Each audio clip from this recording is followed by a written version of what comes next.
Welcome to Rick Rack Ruby. I'm Laura Cluvo.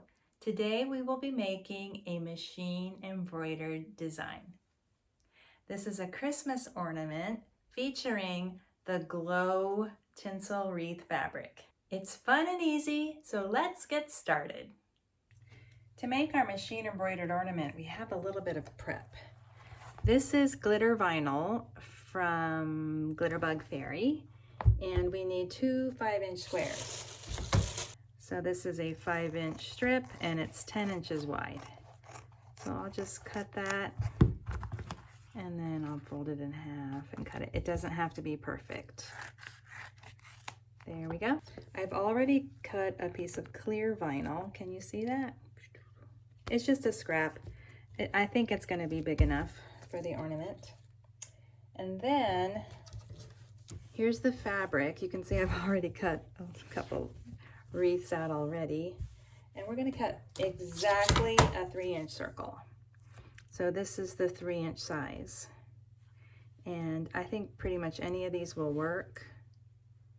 Let's do this one.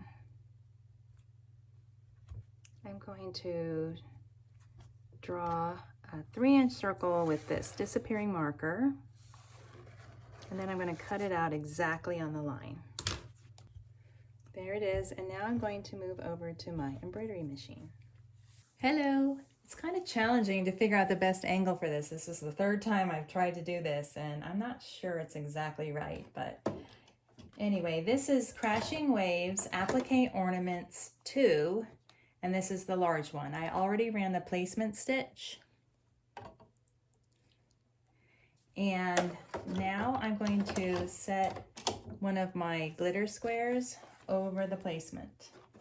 Just going to make sure that I have a little bit of room around it. And now I'm going to run step 2. I'm using a green thread. Now I'm going to take the little circle shape that we cut out, and it's kind of hard to determine exactly the best position for this. But I know that I don't want it to be, 12 o'clock, 6 o'clock. I want it to be kind of at an angle. So I'm going to put the holly, this part down here at maybe like 5 o'clock or 4 o'clock. I'm going to set it like that. First, I'm going to add just a little smudge of glue stick.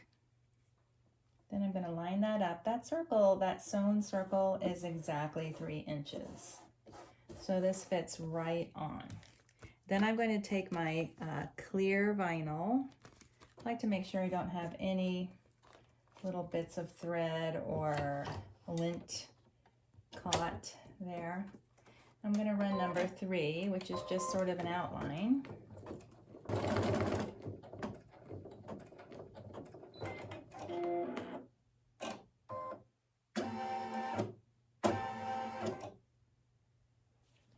And now I'll run number 4, which is the satin stitch.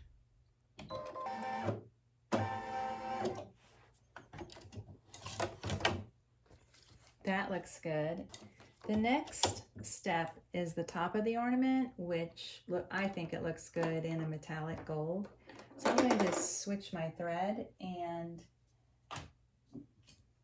I was having a lot of trouble with the metallic thread, and I asked my friend who's kind of an expert, and she recommended that I just use one of these, like a spool holder, like this. You see that? Yeah. Okay. And it works. So I had no more shredding. My thread was shredding when I just kind of put it in here. And once I tried her trick, I haven't had any trouble. Now I'm going to run number 5.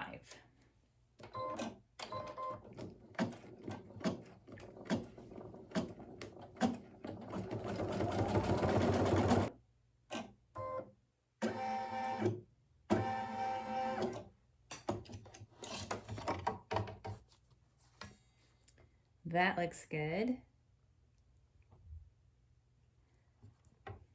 Now I'm going to pull away my clear vinyl. The first time I made this, there we go. The first time I made this, I tried to pull the vinyl before I sewed the gold cap, and the vinyl just pulled out from the center. So it's better to wait until after the gold cap is sewn. So that looks good. I'm going to tape the second square of glitter vinyl to the back. I just use masking tape. Other tapes can leave a residue, a sticky residue on vinyl, and masking tape seems to work just fine for me. I'm going to outline in white. I like the look of that.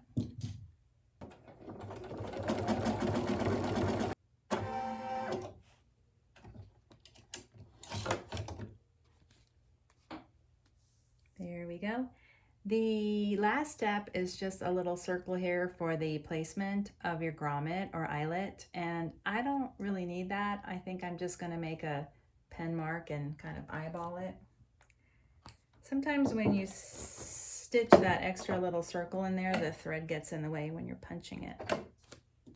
Here's the back. I really like cutting it out.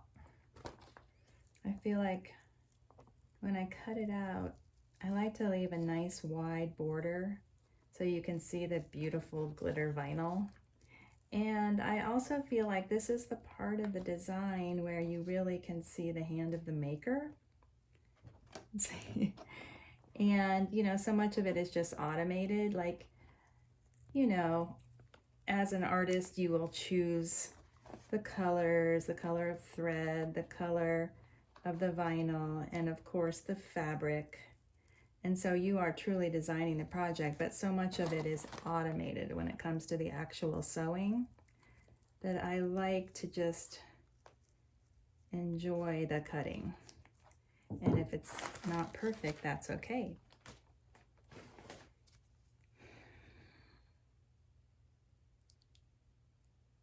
Now I'm going to mark the center right here.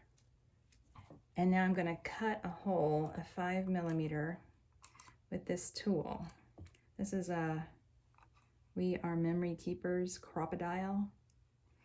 And I'm using the larger size, but there's lots of ways to punch a hole.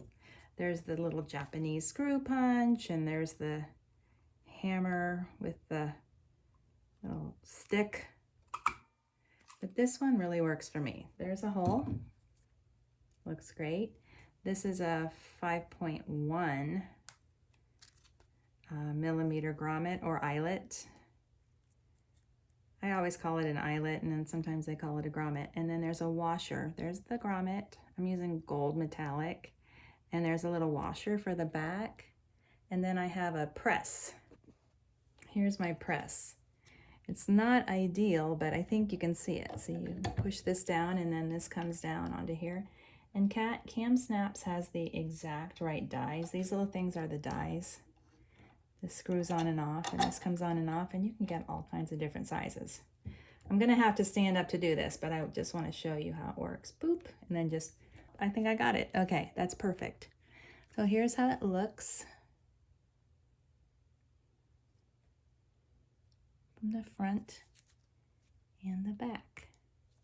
Okay, here's a piece of baker's twine. It's blue and white. It's like turquoise and white, and loop it through for a hanger. So I sent the loop through from front to back and then pulled the ends through the loop.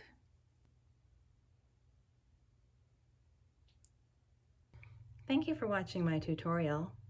If you're enjoying my videos, please like, share, and subscribe.